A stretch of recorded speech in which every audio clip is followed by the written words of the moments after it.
Mga kapuso, matapos ang pinili ay nagkalain-lain ng mga pagpanghangkat ang atubangon sa mga napili bilang bag-o nga lider. Ano ba lang ang mga ini? Ini ang gintutukan ni John Sala. 16 na ka mga presidente ang nagdumala sa Pilipinas. Tagsa sa ila nagpromisa, may mga nagtupa apang hindi manigar nga wala sang perpekto nga gobyerno. Matapos ang pinili ay sa diin ginatagan kita sang tsansa nga magpili sang bag-o nga magdumala sa aton pungsod para kay Juan Caguana, ano ayan ang mga dapat tutukan sa mga magapungko nga lider. Dapat kung sino yung magkaupo yung susunod na presidente, mababa yung presyo yung mga, halimbawa yung bilihin yung bigas, o saka yung gasolina, sir. Kung ano yung nakulang ngayon, kailangan maangat pa. Tagaan gid sir sang isang mga pumuluyo gid diri bala sir sang way nga makanegosyo. Labi nga nahalita ng ekonomiya sang pungsod bangod sa COVID-19 pandemic.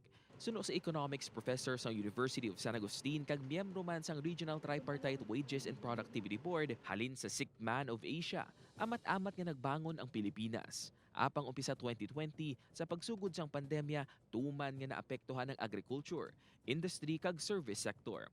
Bisan pa nga may pagbag-o na halin sa naghalog ang restrictions, madamo pa sang dapat himuon agud magbalik ang kapagsik sa ekonomiya sa pungsod, kag ang nasambit nga mga sektor ang dapat tutukan sang bag-o nga lideres.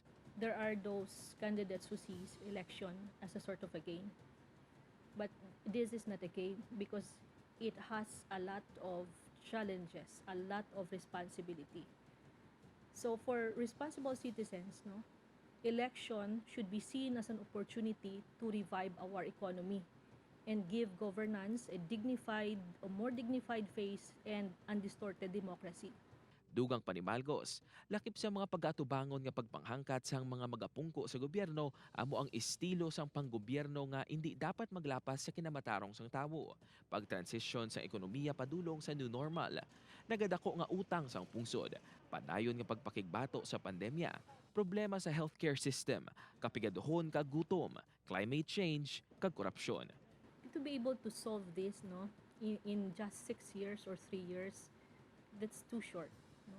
At least we can minimize the issues, the problems here. So probably they can start with the most critical ones that has actually a domino effect to different sectors of the society. Sa piyak sang ini nga mga pagpanghangkat, nagalaom ang mga pumuluyo nga ang mga matamis nga promisa sang kandidato ang hindi lang tubtob sa kampanya. Upod kay Hans Discierto, John Sala para sa GMA Regional TV Early Edition, the Election 2022 coverage. Dapat totoo.